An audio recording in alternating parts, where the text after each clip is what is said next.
माझ्या आयुर्वेद मित्रांनो, फक्त दवाखान्याच्या पाट्या आयुर्वेदिक असून फायदा नाही, तर दवाखान्यात बसणारा डॉक्टर हा आयुर्वेदिक कन्सल्टंट असला पाहिजे.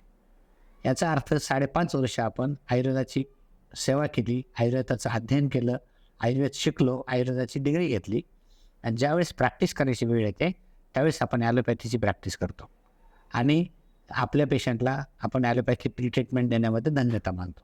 तर तसं करू नका. आज तुम्ही तुमच्या पेशंटला पूर्णपणे आयुर्वेदिक औषध द्यायला सुरुवात करा.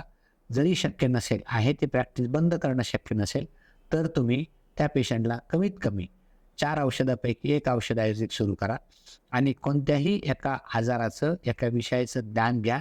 नसेल जमत तर 100 पैकी 20 पेशंटला आयुर्वेद औषधं सुरू करा.